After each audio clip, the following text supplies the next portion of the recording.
Bed's not made. I know, it's fine. We'll get through this together. Hey guys, what's going on? James here, and in today's video, I wanted to talk a little bit about the Tampa Bay Buccaneers extending Jason Licht's contract through the 2019-2020 season. And I want to talk about why this is a big deal to me for the future of the Tampa Bay Buccaneers in terms of their just overall front office stability and what this means moving forward, potentially past this season. So I want to talk about what this move means to me first off. The first thing that comes to my mind whenever I heard about this move, it was reported first by JoeBucsFan.com, then Jenna Lane on from ESPN.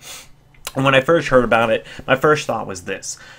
It is very unlikely now that Jason Licht is going anywhere if the Buccaneers have a bad season this year. It seems very unlikely to me at this point. You know, if the Buccaneers were still on the fence about whether or not they were going to ride or die with Jason Licht regardless of what happened this upcoming season, you know, let's say the Buccaneers have another bad record. It now seems less likely that Jason Licht would be going. If they decided to clean house, Jason Licht would probably survive that cleansing, I guess you could say, because there's no reason they would extend him if they didn't have full faith in him, be it through the good and be it through the bad. I think the Glazers are putting a lot of faith in Jason Licht and what he's been able to do for this team mainly in terms of getting overall drafting ability, I guess you could say.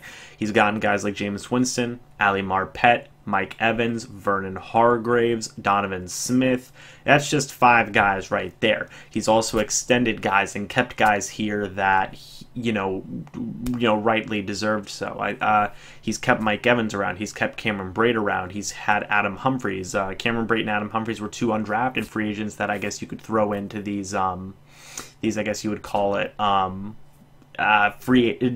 drafts, what are the draft classes, I guess you could say, I'm not sure, but he's been able to re-sign some of the guys that he drafted initially, and that's something that's really good for a general manager to do, because that means you're not having a lot of turnover. You're able to keep the guys that you've been getting because the guys that you've been getting have been good.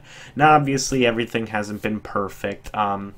He has had his fair share of misses, you know, and he's had some busts here and there, the obvious one being Roberto Aguayo, but he's been able to, you know, correct his mistakes as soon as he realizes, okay, this, you know, I'm giving it a little bit of time, but if I realize it's probably not going to be able to be fixed, I'm going to correct this mistake any way I feel I need to. And he's been very aggressive this past offseason. I feel the Glazers are kind of rewarding him in a way because he recognized that there were problems with the defensive line, with the secondary, with the running back position, and partially with the offensive line. And he went out there and he delivered on all levels in terms of getting the talent for the secondary, the defensive line, the offensive line, and the running back position. He brought in Ronald Jones. He brought in Ryan Jensen. Those are 2 of the big additions that he made on offense. He also kept guys like Cameron Brate and guys like Mike Evans, 2 of the biggest cornerstone pieces for the Tampa Bay Buccaneers. He also got Jameis Winston on another year of his deal. We'll figure out what happens with that whenever we get to that bridge. But on the defensive line, he completely retooled it. He said, you know what? This isn't exactly working out with this defensive line. We were last in sacks last year. I'm going to have to go ahead and just rebuild this entire defensive line. Let's see what I can do. And he delivered. Gone were former starters like, well, William Golson's still on the team, but he was replaced as a starter.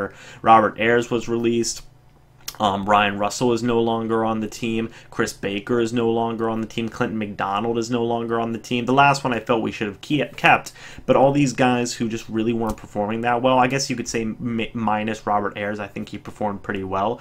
They're all either gone or no longer in a position to be the starter. And coming in, you have former Super Bowl champion Vinny Curry, former Super Bowl champion and multiple double-digit sack edge rusher Jason Pierre-Paul. You have former first-round pick Vita Vea, former Super Bowl champion Bo Allen, and a very underrated defensive tackle in Mitch Unrein. That's just on the defensive line. For your cornerback position, I don't think it was as... I know it was a problem last year, but I think it wasn't as big of a problem as the defensive line. But yet again, Jason Licht said, you know what?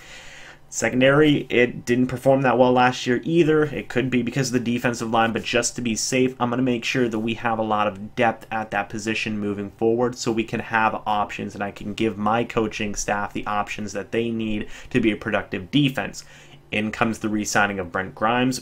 One of the biggest moves of this offseason. If we wouldn't have re-signed Brent Grimes, and let's say everything still happened the way it happened, our starting cornerbacks would have been Carlton Davis, MJ Stewart, and Vernon Hargreaves. Now, I love MJ Stewart and Carlton Davis a lot, but I still expect there to be growing pains. So, you know, you're having two rookies start at cornerback, that could be a little bit rough. I mean, it can work in some instances, but you want them to have that ability to just maybe hang back a little bit, learn from some veterans and whatnot. And, you know, you have Brent Grimes, who is one of the better cornerbacks in the league, who you can learn off of now, and that's huge. Brent Grimes was not only brought back because of his ability to, you know, just overall be a good cornerback, but he also has the ability to teach the younger guys. He can still be teaching Hargreaves, for goodness sakes, and now he can teach Carlton Davis and how to be an outside corner, and if he needs to, he can teach MJ Stewart to be a slot cornerback as well. That information, I'm sure, will be invaluable to them as they're making their way into the defensive system, picking up things, just learning how everything works. That's another thing Jason Licht did to improve the secondary. He drafted 2 cornerbacks in the second round of this past draft. That's huge. We were really weak at our cornerback depth at the start of this past offseason. You know, I think we had Brent Grimes, Hargreaves, Ryan Smith, and those were our top 3 cornerbacks. And then Javian Elliott sometimes was coming in and doing some stuff. Fast forward to now, and Ryan Smith is your 5th cornerback, when last year he arguably was your 3rd or 2nd best cornerback. That's really huge in my opinion. They were using him as a 2nd cornerback, I guess I should say. I don't think talent-wise he was your 2nd best cornerback, but now he's your 5th best cornerback, essentially. I think that is a dramatic improvement. At the safety position, yes, things weren't drastically changed like they were at the cornerback position and the defensive line. However, they still were able to keep their starters and draft some depth for that position as well, which I think is very important. So this extension does make a lot of sense to me. I think it is the Glazers rewarding Jason Licht for the good work that he's been able to do, not only this past offseason, but specifically in his past drafts as well. He's been able to get in some guys, be it drafted or undrafted, and be able to re-sign them to these lucrative contracts because they are that good. And that's always something that's good for a general manager, in my opinion. I think myself and a few other fans have talked about this. You know, if you're a general manager and you can re-sign your draft picks, then you're doing good stuff. You know, and right now we're entering in an offseason where Jason Light's going to be able to sign a good amount of his former draft picks. You know, Kwon Alexander. He drafted Kwon Alexander. I forgot to mention that. Yeah, he drafted Kwon Alexander in the 4th round. That's crazy. And Kwon Alexander is one of the, you know, arguably best up-and-coming linebackers in the league right now, and he's going to be getting a contract extension. Ali Marpet, who he drafted out of nowhere, nobody thought Ali Marpet was going to be good, and he's one of the best guards in the league right now. He's getting an extension. Donovan Smith is getting an extension, who, you know, some people, I say he's inconsistent. I'm sure other people agree with that. However, he's you know, I don't think he's one of the worst tackles in the league. I'd say he's above average, so he's getting a contract extension. And then you have the potential to sign have a quarterback who can sign a 2nd contract with the Tampa Bay Buccaneers, which has never happened ever. It didn't happen with Doug Williams, didn't happen with Trent Dilfer, it didn't happen with like guys like Chris Sims, Bruce Gradkowski. You know, all these quarterbacks at the Buccaneers, Vinny Testaverde, Steve Young, all these quarterbacks that the Buccaneers brought in, they've never had. The Bucs never either A, signed him to a 2nd contract, or B, they've just never flat out accepted a 2nd contract from the Buccaneers. And I think that if Jameis does sign a 2nd contract, obviously that makes Jason Licht one of the better general managers we've ever had. I think he's the best, but that's just me. So, you know, Jason Light's re-signing all of his draft picks. That's awesome. And in free agency, you know, he's had his ups, he's had his downs. But he's really quick to, you know, change. Guys like J.R. Sweezy, Michael Johnson. Remember Michael Johnson? Isn't that weird? Jason Light's been with the team for a while, by the way. I think he's been with the team like 4 years now, 4 or 5. He's been with the team for a while, and every year he'll sign a free agent. They don't perform that well. He gets rid of them. Michael Johnson, J.R. Sweezy. I'm sure there's a couple other examples that I'm not thinking of right now. Nick Folk, I guess. I don't know. But I'm really happy with the work Jason Light's been able to do. I hope you guys are as well. I know some of you don't like some of his moves, and that's okay. I'm not saying that Jason Light's a perfect general manager, but I'm saying that his contract extension is fine with me, and I think that this means now that Jason Licht is pretty much safe if the Buccaneers have a bad season this upcoming season. I don't think they will, but if they were to have a bad season this upcoming season, I think that Jason Licht would, for the most part, be safe. And I think that, they really care about Light's input in situations.